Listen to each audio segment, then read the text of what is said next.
Hello friends, and welcome to yet another lecture on chemical engineering thermodynamics. Today we will study a very short but pertinent topic, reaction stoichiometry. I am Professor Arvind Prasad.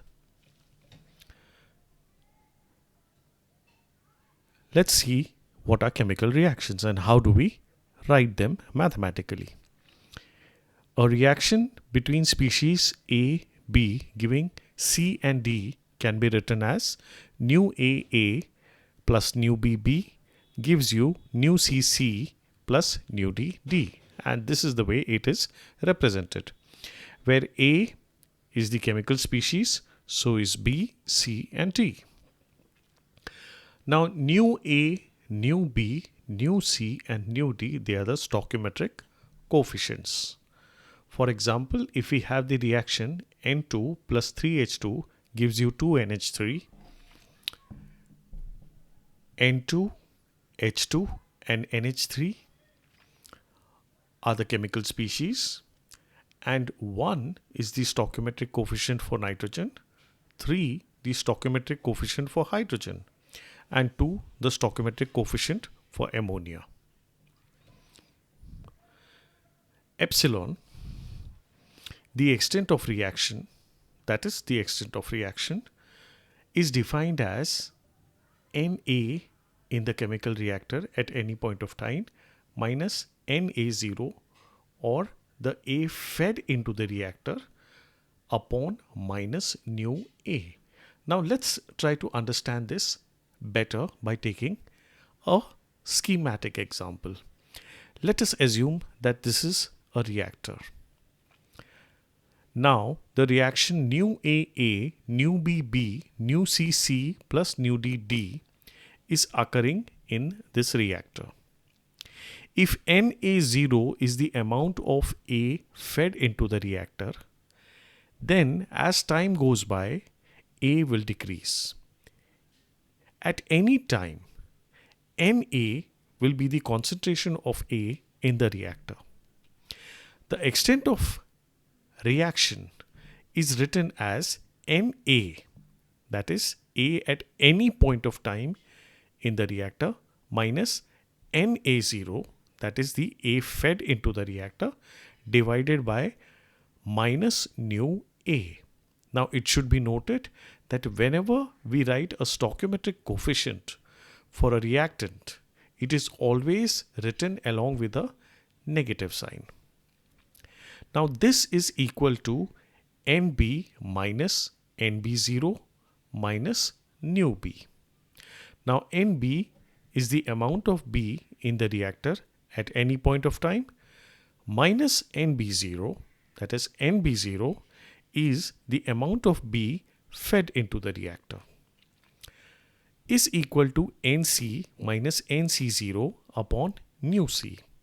As you can see here, for the stoichiometric coefficient of C, the sign is positive. That is because it is a product. For all products, the stoichiometric coefficient is positive. Now Nc is the amount of C produced in the reactor at any point of time, and Nc0 is the C in the beginning of the reactor. It may happen that some of the product or C may be present initially into the reactor. Well, if it is not present in the reactor, this automatically becomes 0. The similar reasoning goes for D. Nd is the amount of D in the reactor at any point of time. Nd0 is the amount of product D in the reactor initially. Initially, if it is not present, it is 0 divided by nu D. As we can see again that the stoichiometric coefficient of D comes with a positive sign. That is because D is a product. It should be noted that epsilon will always be greater than equal to 0. For no reaction, epsilon is 0. And if reaction happens, epsilon is always a positive number. If epsilon is equal to 1, then we have a mole of a reaction. That is, 1 mole of reaction has occurred. It may also be noted that the heat of reaction at a standard state, if expressed as or if calculated as summation of the stoichiometric coefficients multiplied by the heat of formation of the species at standard state, this heat of reaction is the heat of reaction for a mole of reaction. Let's take an example to understand all this. A reactor is charged with ammonia and oxygen. The feed contains 2 moles of ammonia for every 5 moles of oxygen. The reaction is 4NH3 plus 5H2 gives 4NO plus 6H2O. Write an expression for mole fraction of the species at the end of the reactor as a function of extent of reaction. Let's assume this cylinder is the reactor. The feed comes in the left side and the product leaves on the right side. Well, if the reaction is incomplete, you will have some amount of feed species coming out in the product side too. The extent of reaction epsilon is equal to NH3, that is the amount of ammonia at the right end of the reactor, minus NH30, that is amount of ammonia fed on the left side, divided by nu NH3, that is, this is the stoichiometric coefficient. Now extent of reaction is equal to NH3, which is the amount of ammonia in the product side of the reactor, minus 2. This is the ammonia fed into the reactor in the left side, divided by minus 4. Well, 4 is the stoichiometric coefficient of ammonia and it is a minus sign because it is a reactant. Therefore, we can write NH3, that is amount of ammonia coming out in the product side, is equal to 2 minus 4 epsilon. Similarly, we can write NO2 is equal to 5 minus 5 epsilon, NNO is equal to 4 epsilon, and NH2O is equal to 6 epsilon. The total moles at the end of the reactor, NT, are nothing but the sum of all the moles, that is NNH3 plus NO2 plus NNO plus NH2O, which is 7 plus 1 epsilon. The mole fractions are the moles of ammonia divided by the total moles, which is nothing but 2 minus 4 epsilon divided by 7 plus epsilon. The rest of the concentrations are written on the same reasoning, that is the amount leaving the reactor divided by the total amount leaving the reactor.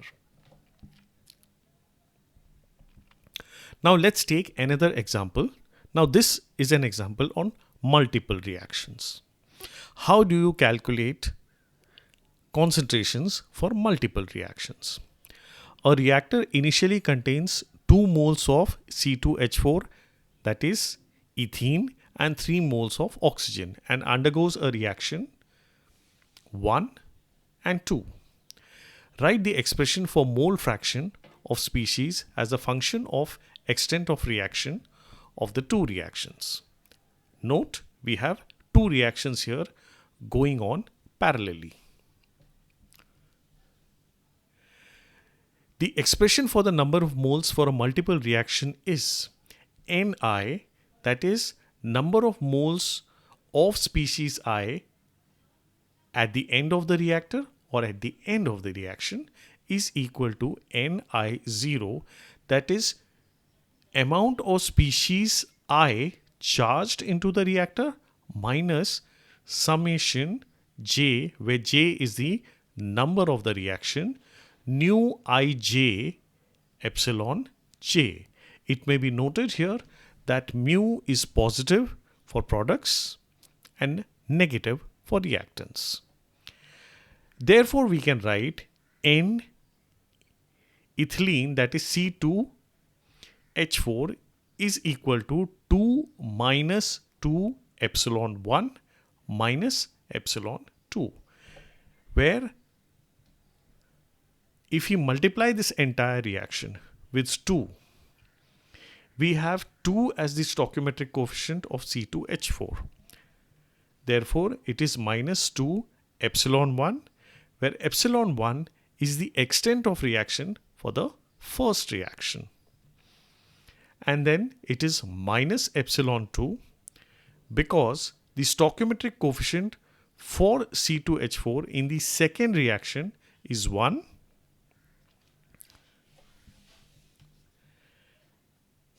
So it is minus 1 here into epsilon 2. This is nothing but the extent of reaction for the second reaction. Similarly, we can write NO2 is equal to 3, which is the amount of oxygen fed, minus 1, which is the stoichiometric coefficient of oxygen in the first reaction, multiplied by the extent of reaction for the first reaction, minus 3, which is nothing but the stoichiometric coefficient of oxygen in the second reaction, multiplied by epsilon 2, which is nothing but the extent of reaction for the second reaction. In similar fashion, we can write NC2H4O is equal to 2 epsilon 1, NCO2 is equal to 2 epsilon 2, and NH2O is equal to 2 epsilon 2. Now let's take a numerical example on this. For the reactions just mentioned, if epsilon 1 and epsilon 2 are 0.3 and 0.4, find the concentration of all the species at the outlet of the reactor. Now for NC2H4, that is the amount of C2H4 leaving the reactor, is going to be equal to 2 minus 2 into 0.3, which is the extent of reaction for the first reaction, minus 1 into 0.4, which is the extent of reaction for the second reaction. This is equal to 1. The similar reasoning goes for calculating the number of moles of oxygen, C2H4O, CO2 and H2O leaving the reactor. We add it up and we find that the amount, that the total moles leaving the reactor are 4.5. Therefore, the mole fraction of C2H4 is nothing but 1 over the total moles, that is 4.5, that is 2 by 9. YO2 is 1.5 over 4.5, which is 1 by 3. YC2H4O is 0.6 over 4.5, which is 2 by 15. YCO2 is also 2 by 15 and YH2O is 8 by 45. If we add all these mole fractions up, we get 1. Now this was a short, brief explanation on how we calculate mole fractions in a reactor if we know the extent of a reaction. Now the extent of reaction for reactions which occur in equilibrium, that is for reversible reactions, can be calculated using thermodynamics. It should be noted always here that thermodynamics can never predict how fast or slow a reaction occurs. Note, thermodynamics can never predict how fast and slow a reaction occurs. That is always predicted using kinetics. But thermodynamics can predict what would be the equilibrium of the reaction if the reaction is reversible. Therefore, we can calculate that if a reaction occurs, and if it occurs within a reasonable time, what would be the concentration of the species at the end of the reaction or the reactor. So this was an end of my presentation. Hope you liked my presentation.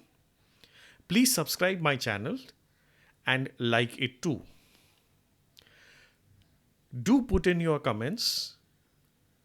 Your comments are most welcome.